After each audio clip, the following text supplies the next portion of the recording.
ปลาโชว์พี่น้องเอ้ยเปิดภาพมานี่บ้านน้องไม้น้องน้อยพี่น้องนะโอ้อลังการเลยพี่น้องป้าโคตรสวยเลยเข้ากันเลยกับสียัง กราบทักทายสบายดีและสวัสดีน้องเบิดสุขุสุขคนพี่น้องเนาะยินดีส่งเบาเจ็บชาแนลคือเก้าพี่น้องเนาะสบายดีเด้อบ่ฝนสบายดีเด้อ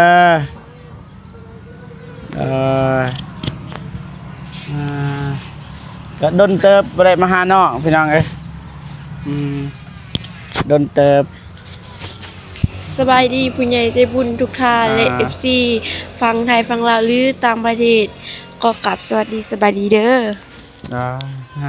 ว่าได้แล้วเอาน้ำน้องไม้ก็ได้อันนี้รถดนเราบ่ได้ไปหาน้องเพิ่น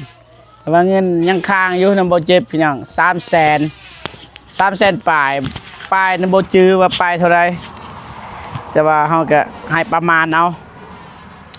ประมาณนั้นเฮือนซานฮอดไซเลยไอ้ซานคือบ่มา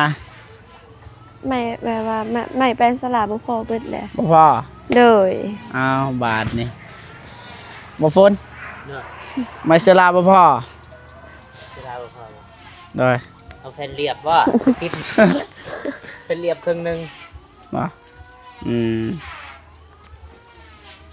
แต่ว่ามื้อนี้บ่เจ็บบ่ฝนก็ด่วนพี่น้องไงอยากไปบ้านตะเกียวก็เลยแวะมาให้เงินซื้อพี่น้องไงก็บ่ได้ทายยังมากมายไกลกองแต่มามอบเงินแล้วก็สิเดินทางไปเพราะว่าดนนะมีบ่เฮือนน้องสุรัตน์แม่นอันนี้น้องสุรัตน์ใช่น้องสุรัตน์จังวะไปแล้วไปมันจะว่าพาจุอ้ายขึ้นไปเบิ่งเฮือนบัดนี้นัดเกิดไปเบิ่งเฮือนอ๋อได้บ่เป็นหยังน้องน้อยไปขึ้นนี่น้องเพิ่นตอนหับน้ำเลยเรียบร้อยไปขึ้นโอ้ขักลายนี่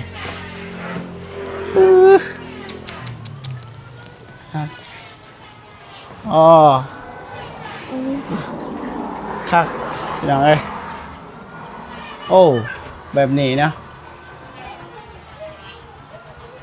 อันนี้นอกซาน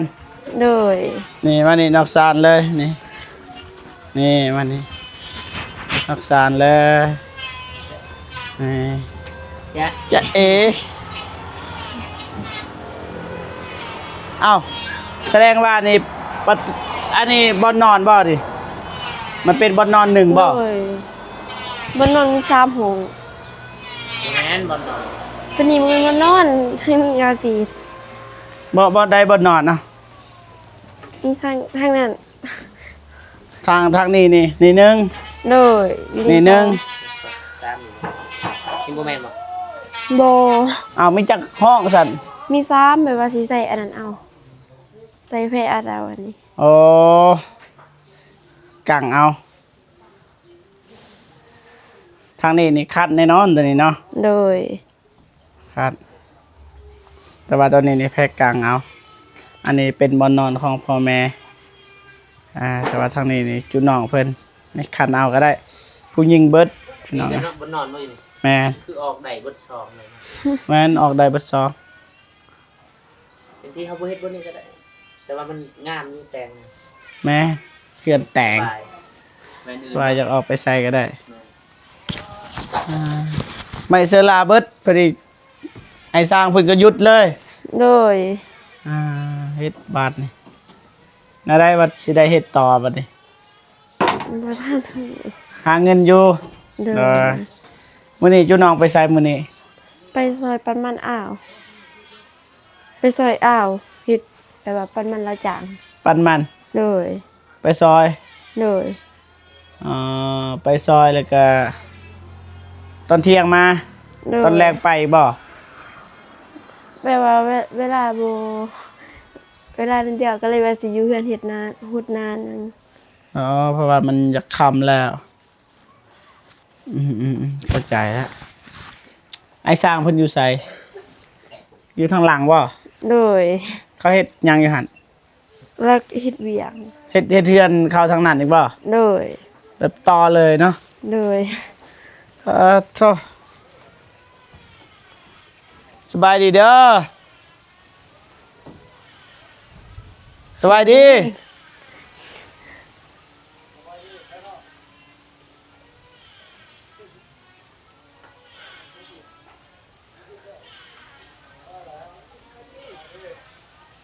ได้หน้าตาไอ้สร้างบ่ค่อยสดใสปานใดช่วงนี้เบาเจ็บบ่ค่อยมาหาเลยโอเคได้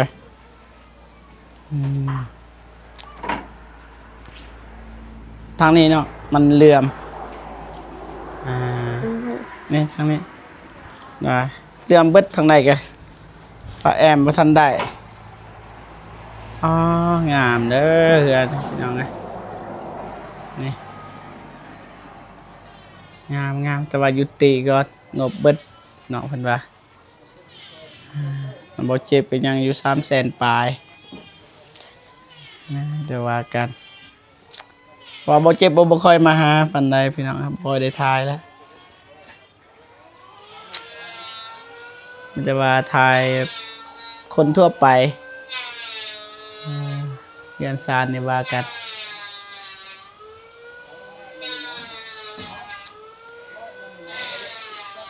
เมื่อใดก็ว่าสิแล้ว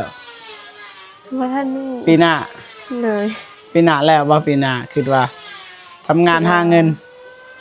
บ่บ่แล้ว ว่าแล้ว เลย น้องน้อยปีหน้าบ่แล้วบ่ เพราะว่าช่วงนี้ไปรับจ้างค่ะรับจ้างซื้อเขาวกิโลกิน แล้วก็ซื้อปลาแดกแป้งนัว เอาจังซี่ผู้หนึ่งรับจ้างซื้อข้าวมันก็เหลือกินได้กันไปคู่มือตัวอย่างว่าน้องน้อยรับจ้างนี่ซ้ำซื้อข้าวนี่ได้น้องว่าหาเงินอีกซื้อแนวอื่นซื้อข้าวซื้อปลาแดกเป็นหน่วงคนเดียวก็ได้ บ่ว่าเขาไปซอยเฮ็ดเวียกหมู่จังซั่นดิไปซอยหมู่เฮ็ดเวียกหยัง เฮาก็บ่ซอยเฮาบ่มีเด้มีแต่ว่าเฮาซอยเฮาก็ตายทิ่มซื่อบัดที่เฮาได้เฮ็ดแนวนี้นี่บ่เห็นมีไผมาซอยนะเฮาต้องเฮ็ดให้ตัวเองให้มันได้ก่อนแล้วจึงซอยคนอื่นแม่นบ่พ่อฝนมานี่เบิ่งมานี่ยืนทางนี้ยืนเลยข้างหน้านี่ทำงานคนเดียวทำงานคนเดียวนี่เลี้ยงครอบครัวกลุ่มบ่ ครับเป็นตัวอะไร บ่ นั่นแหละ ให้เจ้านี่หน้าที่รับผิดชอบนี่ไปทำงานแล้วก็ซื้อข้าวสารจะคิดว่าเฮ็ดได้บ่ เป็นได้แต่บุก แต่ถ้าเบาเจ็บเนี่ยไปคู่มือนี่ได้เลี้ยงกลุ่มเลยคันแบบตัวอื่นนี่ให้ผู้อื่นอีกไป แม่กับน้องอีกไป โอ้คันว่าไปนำกันหรือว่าต่างคนต่างไปหาเฮ็ดเวียกกันนะจะได้อยู่ แม่นต่างคนต่างหานะ เป็นว่าทางน้องไปผู้เดียวนะแต่คนอื่นบ่ไปนะ ตัวนั้นมันบกกุ้มเพราะว่ามันมีหลายสิ่งหลายอย่างแต่ว่าถ้าไปน้องลาเนี่ยก็วันเสาร์วันอาทิตย์ก็ไปรับจ้างน่าสิได้อยู่ คันว่าไปประสบผลนั่นน่ะ แม่ ว่าผู้หนึงไปผู้หนึงกินผู้หนึงไปผู้หนึงกินผู้หนึงหาผู้หนึงใส่ มันบกกุ้มแน่นอนนั่นน่ะนะ เอาสิทอเองเอาผู้หา มันแต่ว่าซอยกันหาแหละคันซอยกันหานี่ปีหนึ่งแล้วบ่เฮือนนี่ แล้ว ผู้หนึ่งหาแนวกินเข้ากับแนวกินนะผู้หนึ่งหาแล้วก็3คนหรือว่า4คนนี่หาได้บ่ขึ้นป่ะ ได้บ่ก็บ่ได้เป็นห่วงบ่ได้สั่นคันว่าฝนว่าบ่ได้ก็เป็นห่วงอยู่อันนี้ว่าได้ก็บ่เป็นห่วงแต่ให้น้องเพิ่น คิดว่าน่าจะได้อยู่ น่าจะได้อยู่เนาะเอาไว้โทรหาไอ้เคนนี่ซอยนี่มันก็บ่ดนเนาะคือตัว ปีหนึงน่าจะได้อยู่ โดย นี่ก็เก็บจักปีแล้วซ้ำได้เรื่อย หลายปีแล้วตั้ง จักตับอันนี้เบิดจักตับเลยไม่ฉลาดนี่ เก้า โอ้ โตบ่โตผู้ใหญ่ทำโบโก้แล้วอันนี้ให้ใส่ อ๋อนัมโบโกเก่าตับยังได้ซ้ำนี้ก็โอเคเลยประมาณอีก15ตับบางทีแล้วว่าจัก บ่11ตับสั่งแล้วว่ะ 11ตับ เลย 11ตับบ่ใช่คุณบอกบ่ เล อ๋ ย อ 11ตับถึงเท่าไหร่เด้ หนึ่งเท่าไหร่400,000ปลายบ่ครับ บ่300,000ปลาย 360,000บ่คันสิขึ้นก็360,000 11 3 ล้าน 3ล้าน 4 ล้าน 3-4 ล้าน 960,000 4ล้านก็200ใช้โรงเรียน200เหรียญมันก็โอเคให้พี่น้องเพิ่นจัดการก่อน ว่าลายเลย200สำหรับเฮา ลาย เฮาผู้ เลย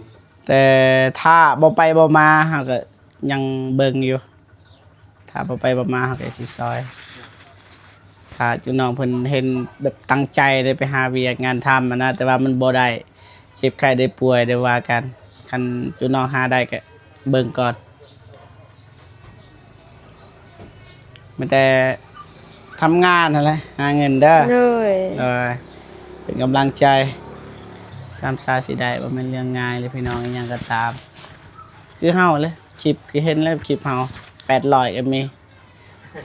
แต่ละ 2 มือเลยไปซอยคนทุกข์ยากแล้วบ่มีวิวนั่งกินข้าวขี่รถคือบางอย่างอ่ะมีคนเบิ่งเซยเป็นพันเลยประมาณนั้นพี่น้องเอ้ยก็บ่มีหยังหลายแต่ให้บ่ฝนว่าบ่เจ็บก็ฝากเงินบ่ฝนเงินที่เหลือมอบให้จุน้องเพิ่น300,000ปลายไว้นำบ่ฝนเบิดเงินนี่ก็ได้ มันคือเอาไว้ในกระเป๋านี่มันคือมันสิเพิ่มขึ้นเป็น400,000แบบนี้ นะ มาสำเก่าก็ยอมให้กัน แม่นนี่390,000 390,000นะเพราะว่า300,000ปลายน่าสิบ่เกินนั่นนะน่าสิบ่เกินนั่นดอก มันว่าเกินนั่นก็มีแต่400,000 400,000แม่ เอานับเบิ่งจัดบ่ครบ เอาแถม400,000 400,000 บัดนี้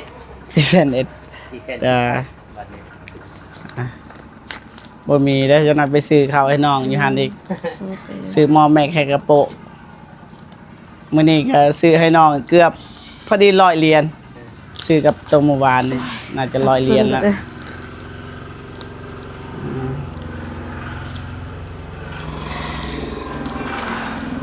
คือสิให้นับเงินเนาะ 400,000 ที่น้ำตาสิไหล 400,000เท่าไหร่ 410,000 ผู้ใหญ่จากต่างประเทศแต่ว่าบ่ได้ออกชื่อเสียงแห่งนามเรือจากหยังเงินน่ะ ชื่อวงกบประตูแล้วก็หน้าต่างเอาไว้ไผเอาไว้ก็ได้หรือว่าน้อยเกินไปก็ไปก็บ่อยากจับนี่ทางนี้นะทางนี้นะมันเลือกได้โอเคทางนี้ได้อยู่อะไรอายบ่ได้มาหาหลายมื้อหลายวันอะไรน้องใหม่ เงาบ่ เลย เงาว่า อะไรอายบ่ได้ไปหา รู้สึก ผมรู้สึก เงาอยู่ หึ เงา เอ้า เลย บ่ครอบครัวไปใส่เบิดกับอายบ่ได้มานี่ดีใจบ่แบบบ่ได้มากวนบ่ได้มาถ่ายคลิปนะ บ่ดีใจ อยากให้มาเนาะ เลย แม่นบ่แม่นบ่อ่า อยากให้มาแล้วทางเนาะ บ่ฝนบ่เห็นได้เจ้าเด้นี่ยืนทางนี้นี่ทางน้องน้อยนี่ได้โอเคน้องใหม่อีกบ่แจกมันนี่ โอ้ เนี่ยมาได้โอเคมื้ออื่นไปใส่ ไปเวียกต่อ หึ ไปเฮ็ดเวียกต่อ เวียกหยัง ไปรับจ้าง รับจ้าง รับจ้างคนทำวันปลาไหล เฮ็ดหยัง ไปลูกมัน อยู่ปลาแรง บ่วันปลาไหล มันปลาไหล เลย จะได้เด็ดปลาไหลเชื่อ ทางไปบานกันดอนแต่มีทางใหญ่ โอ้มี3แหนกเนาะ เลย ทางใดปลาไหล มีสองแยก มันเป็น3แหนกเลยไปกันดอนแล้วก็ไป ปลาไหล ปลาไหลแล้วก็มานี่ กันดอนนี่ทางซ้ายมือแมันบ่ โดย ปลาไหลทางขวามือ โดย อ๋อเพราะว่าเราเคยไปทางบ้านกันดอน ปลาไหลนี่บ่เคยไปเถื่อ ว่าบ่มี FC อยู่หั่น FC เจอเลยโอ้ ปลาไหล บ่เจ็บ กุดบ่เคยไปเนาะ จะกุดเด้อยู่หลุม อันนั้นบ่เคยเข้าไปใน อ่า มีอยู่ FC เอาเฟซอยู่แต่ว่าบ่ได้ทักเฮาเด้พอดีเราก็แอดหาเฮาบ่ได้ถือโทรศัพท์มานะลืมตอบก็เลยเลื่อนหาก็บ่เห็นนะเดี๋ยวนี้มันหลายคนนะเดี๋ยวมันดนแหละเพิ่นว่า FC ฮู้จักเบิดทีมงานเพิ่นเล่าได้เบิด เราคนเราหูบ่ ฮู้ ว่า ว่าเพิ่นเป็นคนดัง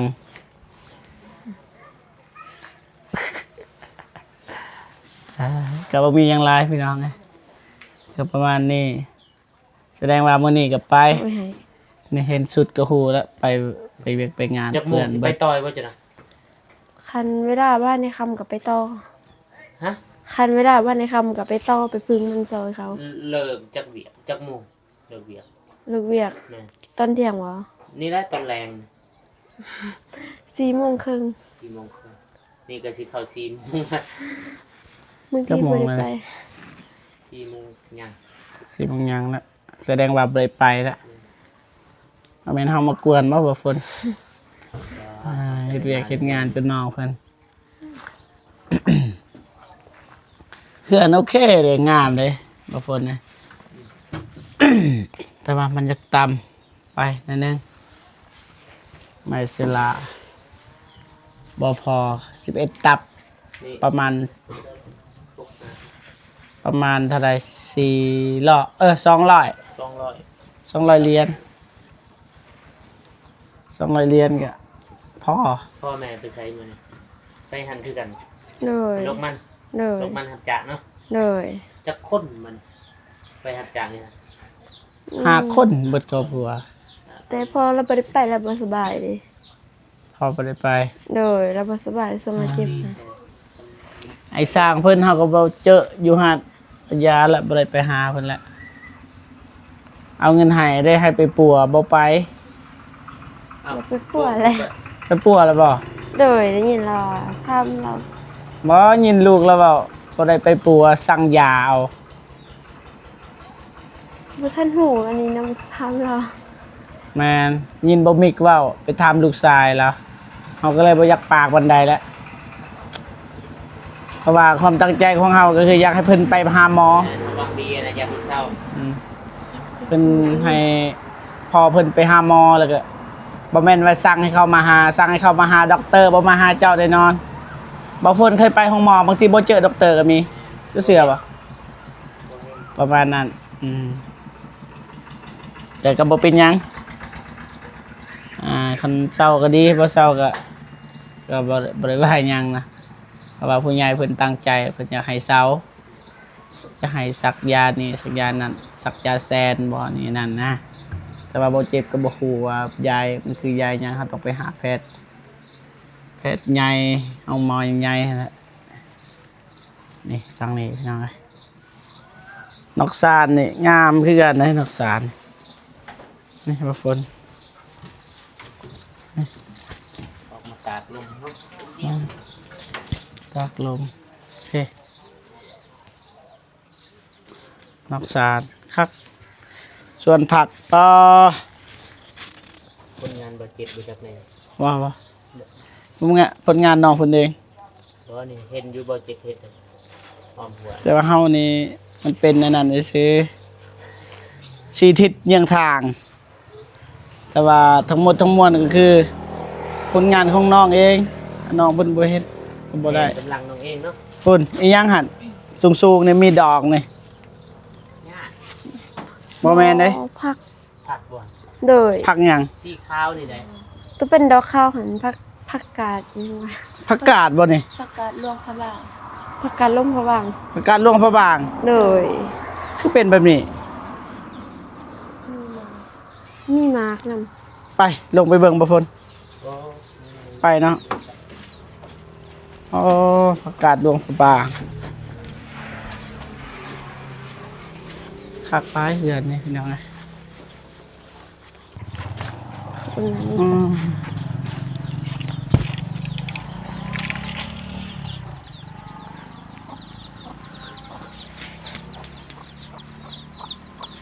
นี่โอ้เริ่มเลย มันคือหยังนี่มักแตงบ่ เลยมักแตง มักแตงอันนี้ได้ผักกาด เลยมาก กินได้บ่หมากมัน ได้ต้ม กินดิบ ดิบมันคมๆเลย มันคม โดย อืมสูงเลยบ่ได้ไปโดนสูงเลยพี่น้องเอ้ยอ่า ประกาศดวงพระบางนี่บ่ โดย เอาลองกินบ้างหน่อย กินได้ ได้กินดิบได้ กินได้บ่ ได้ ตั้งนี่บ่เชื่อปาน ได้ เออ มันคม คมเหรออ้าว คม ใช่เหร ค อ ม ค่ะคม คุบขมเลยมันจะ เหลือบตาเลยไปย่างบางนั้นนะ มันกัดลิ้น อ่าคนทางนี้ก็เริ่มเห็นหมากแล้วพี่น้องเอ้ยนี่แหละก็เอิ้นว่าหมากพ้นนี่สิทายให้เบิ่งนี่นี่น้อยนี่ จะมาประกาศ นี่แหละหมากแตง โดย มากนี่เดี๋ยวกิน เป็นนี่แหละ มากก็กินต้มเอาทั้งต้มแบบบ่คมบ่เป็นอันนี้ เป็นดอกออกพ้นเขินนี้อู้ พักย่างนี่บ่เจ็บ นี่ ผักอีเลิศ ผักดังเลิศ พักนี่ว่าอีเลิศอันนี้ว่านางเลยบ่ได้ถือ อันใดก็ได้เฮาใส่คำศัพท์สุภาพหน่อยหนึงเด้อสิทายฮูบเด้อบ่ฝนเข้านี่โอเค1 2เดี๋ยวได้เอาได้1 2โอเคได้แล้ว โอ้นี่ในของดี อันนี้บ่แม่นผลงานเฮาเด้อพี่น้องเอ้ยนี่เห็นบ่บ่อึดน่ะกินเอาอยากบาดนี่นี่นี่หมากมันโอ้ยอู้คักหลายนี่เห็นบ่พี่น้องเอ้ยนี่ใหญ่มานี่ซ้ำสิกินบัดนี้มะเขือโอ้ย มักเล่นป้าดเท่าเต็มเลยมักเล่นติดดินน่ะนี่ เล่นติด มันหล่มเต็มเลยใส่ หอมมีใบเลื่อยหอมจี หอมจีนนี่โอ้เต็มเลยแนมมาที่เทิงบ่เห็นหยังนี่มาใกล้ๆแล้วโคตรงามเลย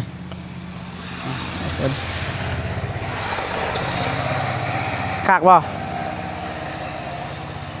คักบ่ คัก นี่บืดนะจิ คักซะ นี่ผักป้า คักหนึ่งประกาศ ผักกาด ผักสลัด นี่ผักบงนี่ แม่นประกาศเป็นเบอร์ผักสลัด ผักกาดหอผักกาดหออืม ปนเลยอยู่นี่ มันมีผักกาดมีผักหยังแน่ มีผักสี่ บุฟเฟ่ บุฟเฟ่ครบสุดเลยนะเฮ็ดบุฟเฟ่ได้ ผักบุฟเฟ่ต์ อย่าเหยียบเด้อนี่บ่ฝนนี่อย่าเหยียบนะจะได้หายจะได้ คือเดี๋ยวแม่นมาหมกอึก นี่มักทั่วนี่ มักแตง มักแตงมา โดย คัก ไม่ได้ใบ เป็นคนดุคนมันแบบนี้ก็โอเคอยู่ โอ้อันนี้ น้อง กาแฟ เอ้ยกาแฟกลางแม่นบ่ บอกกาแฟข้างมันอยู่ทางข้างเด้นี่มันอยู่ โอ้ ข้าง อันนี้เด้ มัน มัน แก้ว มันแก้วครบเบิดนี่ไฮไลท์อยู่นี่ บัก ราคาแพง บักน้ นี่ ำน้ำทุเรียน เอาบ่ให้จับเด้ขลำเด้ คิด ต้น ผิดวะ ตัวนี้เด้ตัวนี้เนี่ยมันคือหยังนี่ ใบสมพอดี ฮะ ใบสมพอดี ใบส้ม โดย ครบเบิดนี่ อันนี้ มันแก้ว มันแก้ว เออมัน บ่แม่น แกงส้มเผามันแกงส้มเผา รู้วะ นี่บ่ฝน มันแกงส้มเผาชื่อเลย จะฮู้บ่ดิ มันเท่าบ่ ภาษาเฮามันหยัง อาบาย ตัวนี้มะเขือครบเบิดได้บัดนี่อีหยังที่บ่มีมักเพชร มันเพชรมีต้นเดียว มักเพชรเหลือแต่ต้นเดียว โดย โอ้บ่ได้ซื้อ บ่มี ให้ ใน น้องซ้ำบ่มีในอืม เงินก็นานเงินคำเลย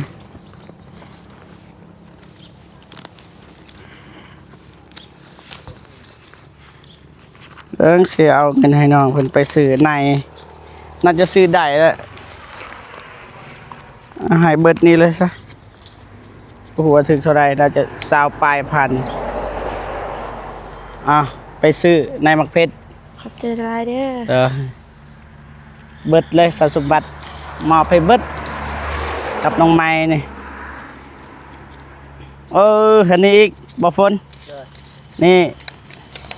ยังนี่30 32ฮะบ่แม่น ผักหวาน ทุกวัน นี่ โดย โบแมนทุกวัน เหี่ยวผักหวาน ผักเนี่ย ผักห ทำบ่ วาน ฮู้ชื่อกะยาแล้วมีครบอันนี้ผักในเมืองนี่ผักนอก ครบเบิดเลย ผักชนบท ผักชนบทซื้อได้บ่สำนัก 32,000 32,000 เลย ได้อยู่มันสิได้หลายอยู่เต็มอันนี้เลยอันจะปลูกกันนี่ คันโบได้สิตืมสมมติว่า33สิตืมให้อีก1,000 บ่ฝนจะเติมในอันนั้นโตขานี่นะ ฮะ ยันปลูกเลยหักบ่มีแค่นี้บ่มี นี่ยัง นำอีหยังแหละโตบ่ให้เด็กน้อยไปสดกินน่ะนะ อันนี้ก็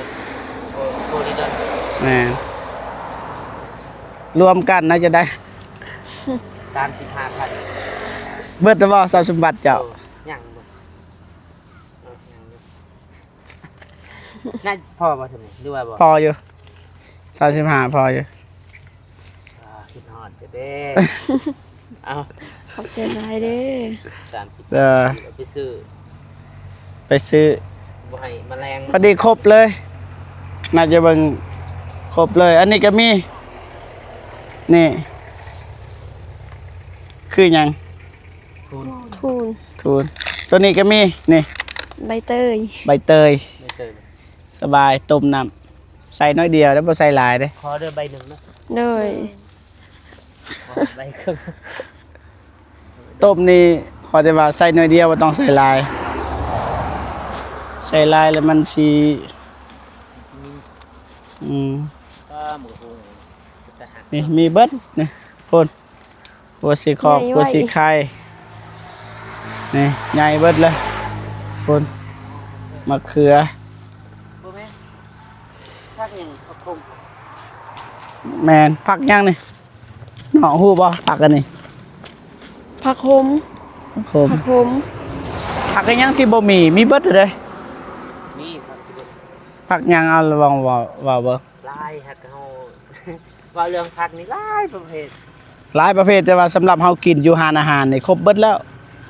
ชั้นนี้ก็คือว่าครบ แม่นนะ สิให้มันเบิดทุกสิ่งทุกแนว แม่นแต่ว่าสำนี้นี่โอเคโบดและโบดตายและปล่อยน้องไม้ได้แล้วเราเจ็บก็สิเดินทางไปทางอื่นแล้วบัดนี้ เด็ดนี่เอา พอแล้วแสดงว่าเฮาบ่ได้เป็นห่วงแล้วบัดนี้เด้อมีแต่ว่าหากินบัดนี้อ้ายก็บ่ได้เป็นห่วงแล้วมีเบิดแล้วเด้ก็สิเดินทางไปทางอื่นดนๆเทื่อนึงบางทีสิได้มาบางทีก็บ่ได้มาไปโอเคมีแต่ว่าอยู่อ้ายกลับก่อนเด้อบัดนี้เด้อ ขอบใจละลายเด้อที่มายัง ได้มื้อหน้ามื้อเนอคันมีเวลาก็สิแวะไปหาคันบ่มีก็บ่ว่ากัน